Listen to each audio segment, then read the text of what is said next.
You're right guys, it's CapgunTom here and I'm back for another episode of Dream Team Trading. Now I have to start off with an apology. Basically the file that I needed to start this episode off actually became corrupt, so I don't actually have the first bunch of players that I signed and how much I got them all for.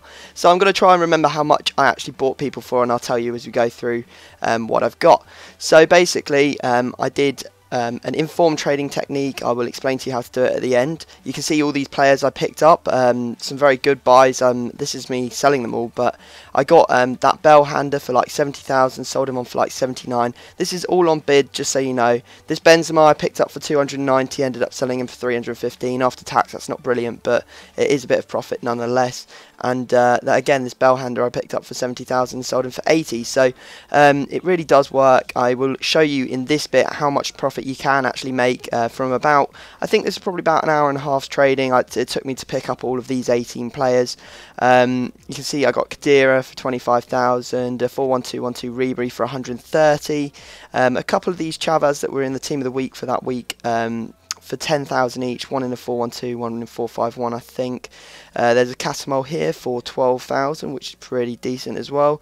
And there's just a whole bunch of very good players that I picked up for not all that much. All of these were on bid, as I said. No buy nows, as you can see, they've all gone into the watch list.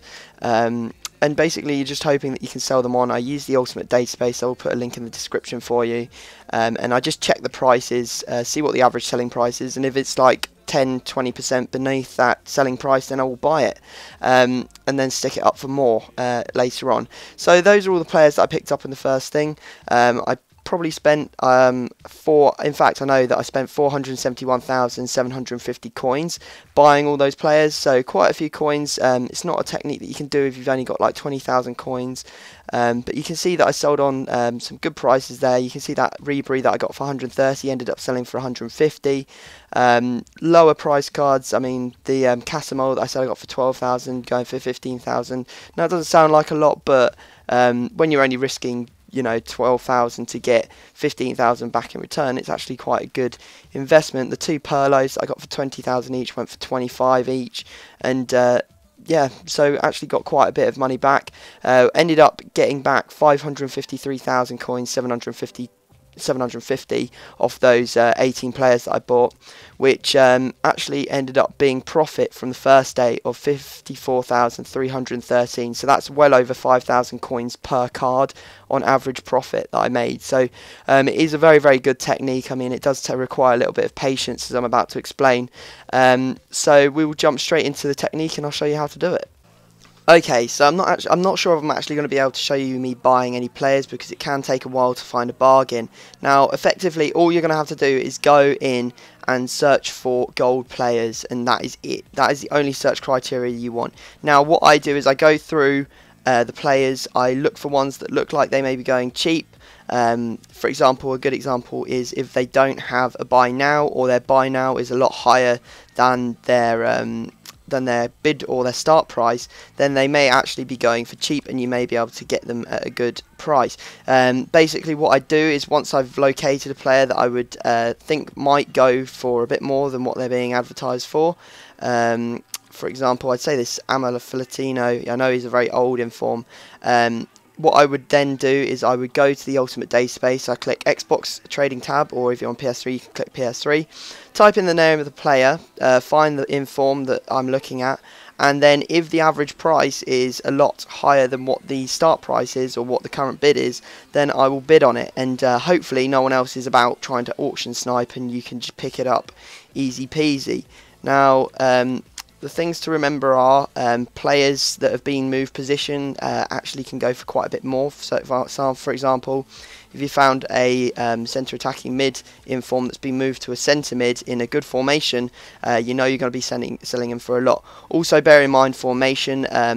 A bad formation may sell for slightly below the average price, and a good formation might sell for a little bit more than the average price. So just factor that in when you're choosing people. So the other thing is you've got to remember is you're going to get taxed on this. So don't be wasting a whole load of coins buying someone really expensive. For example, this Benzema, he's got a buy now of 290,000, a current bid of 275. Now that's only 15,000 potentially that I could make if I relisted him for 290,000, and then I'm going to lose probably 15,000 in tax. So absolutely no point in buying that. It's very easy to do this method with the players that are around the 10,000 coin mark. And probably to about 30,000. That's really when you don't have to worry too much about tax, because you're only going to lose like 500, 1,000 coins for that sort of amount. So a lot of stuff to bear in mind when you're doing this thing. The other thing is be patient. You're not going to find deals every single day. I mean, this Nene might be worth bidding on. I'd really have to check him on the database, but he could be worth a little pop. Anyway, just remember that it is a patience thing. You're not going to win every auction. Don't get into an auction battle. If someone outbids you, go up to, you can set yourself a max price that you'll go to and still think that you can make profit, but don't go past that, because you're there to make profit. You're not there to win auctions, so make sure that you're making enough profit to make it worthwhile. So guys, I hope this has been useful. I may use the same technique next week, just because it works so well, and we really need to get started because we're still stuck on 900,000 coins. I think I'll make my first signing during this week so that the team will be started, and yeah, I hope you've enjoyed this video. Please leave a like if you could, that'd be unbelievable, and I will see you all next time.